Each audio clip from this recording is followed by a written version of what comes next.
ये उसे लेकर मुआवजा दिया जाए। देखिए, आज मैंने राज्यसभा में कार्रवाई स्थगित नोटिस यानी कि suspension of business notice rule 267 के तहत माननीय चेयरमैन राज्यसभा को सौंपा है और ये कहा है कि उत्तर भारत में बेमौसम बरसात अनसीजनल रेन के चलते किसान की फसलों को बहुत भारी नुकसान हुआ है और मैं एक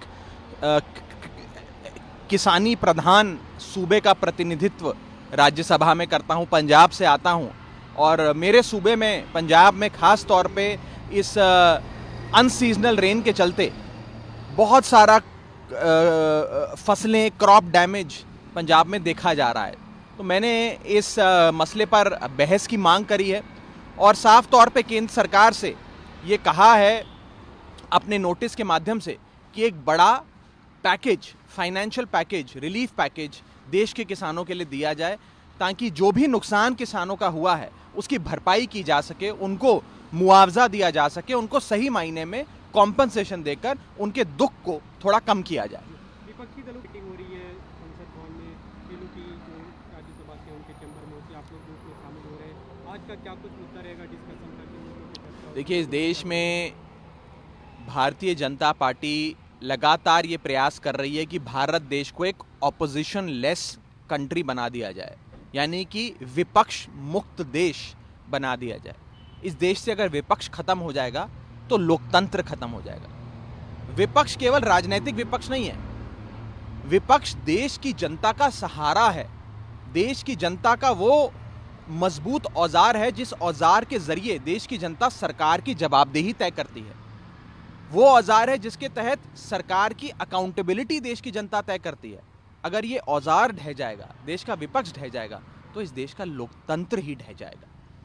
और आज जिस प्रकार से भारतीय जनता पार्टी एजेंसियों के माध्यम से, कन्विक्शंस के माध्यम से, सांसदों की सदस्यता रद्द करने के माध्यम से लगातार विपक्ष पे हमले कर रही है, विपक्ष के नेताओं को पकड़ पकड़ के जेल में डाल रही हैं, ये सारी चीज़ें एक ही तरफ इशारा करती हैं कि बीजेपी को इस देश से विपक्ष को खत्म करना है और एक पार्टी, एक व्यक्ति, एक ही विचारधारा का राज्य इस देश में स्थापित करना है जो देश के लोकतंत्र के लिए खतरे की घंटी बजाता है। तमाम विपक्ष एकजुट होकर इसकी आवाज संसद के भीतर भी और संसद के बाहर भी उठाएगा। राहुल गांधी की जो संसद सदस्यता खत्म होने की बात सामने आई, उसके बाद आज एलओपी जो है दिल्ली की तरफ से एक बयान है, उन्होंने कहा कि एक तरफ आप एक बार भी इनकी संसद सदस्यता खत्म कर दिए, दूसरी तरफ गुजरात बीजेपी के एक सांसद थे, उन्हें 3 साल की सजा हो गई लेकिन फिर भी उनकी सांसदी रिवाइव हो गई। देखिए, क्रिमिनल डेफेमेशन कानून का जिस हिसाब से दुरुपयोग भारतीय जनता पार्टी कर रही है, ये आज से पहले कभी नहीं देखा गया। और क्रिमिनल डेफेमेशन में शायद पहली बार ही किसी को हाईएस्ट इम्प्रिजनमेंट का जो सेंटेंस का जो जिक्र कानून में किया गया है वो दिया जाता है। एक ऐसे केस में दिया जाता है जिसमें कंप्लेनेंट अग्रीव्ड पार्टी भी नहीं है। एक ऐसी स्थिति में दिया जाता है जहां समरी ट्रायल किया जाता है।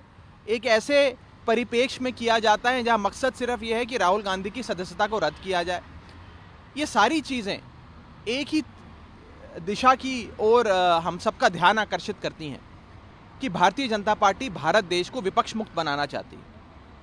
हमारे लाखों मतभेद हैं कांग्रेस से, हम कोई राहुल गांधी या कांग्रेस पार्टी के हितैषी नहीं है, हमारी विचारधाराएं भिन्न भिन्न हैं, हमारे मनभेद और मतभेद दोनों हैं, लेकिन हम सब लोग देश के लोकतंत्र के हिमायती हैं, देश के लोकतंत्र को बचाना चाहते हैं। We are all democrats at heart.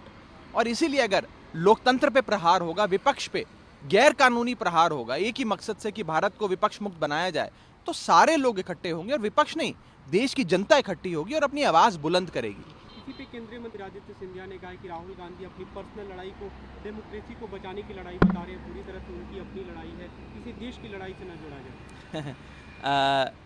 मुझे ये लगता है कि राहुल गांधी जी की सदस्यता रद्द करना इस देश के लोकतंत्र पे प्रहार है, देश के विपक्ष पे प्रहार है। जब भारत में संविधान संशोधन किए गए, कई बार किए गए, इंदिरा गांधी जी के समय भी कई बार किए गए, संविधान के संशोधनों को गैर संवैधानिक बताते हुए सुप्रीम कोर्ट ने एक बेसिक स्ट्रक्चर ऑफ कॉन्स्टिट्यूशन की एक परिभाषा करी और कहा कि कोई भी चीज अगर बेसिक स्ट्रक्चर ऑफ कॉन्स्टिट्यूशन को से छेड़छाड़ करती है, उसे हम गैर संवैधानिक, गैर कानूनी करार देंगे।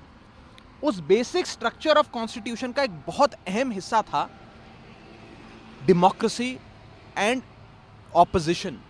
अगर देश से लोकतंत्र और विपक्ष खत्म हो जाएगा तो basic structure of India constitution हिल जाएगा, भारत का संविधान और भारत के लोकतंत्र की नींव हिल जाएगी। ये गैर कानूनी है, गैर संवैधानिक है, अलोकतंत्रीय है और हम इसकी कड़े शब्दों में निंदा करते हैं। ये किसी एक व्यक्ति विशेष की बात ही नहीं है। मैं तो सिंधिया जी से एग्री करता हूं, व्यक्ति विशेष की बात ही नहीं है, तो बहुत बड़ा मुद्दा है। ये देश के विपक्ष और देश के लोकतंत्र पे प्रहार है। पूरा देश एकजुट होकर भारतीय जनता पार्टी के खिलाफ मोर्चाबंदी कर रहा है। नमस्कार, मैं हूं मानक गुप्ता। अगर आपको हमारा ये वीडियो पसंद आया हो तो इसे लाइक और शेयर जरूर करें और हां, हमें सब्सक्राइब और फॉलो करना ना भूलें ताकि आप देश और दुनिया की कोई खबर मिस ना करें। तो जुड़े रहिए हमारे साथ और देखते रहिए न्यूज़ 24।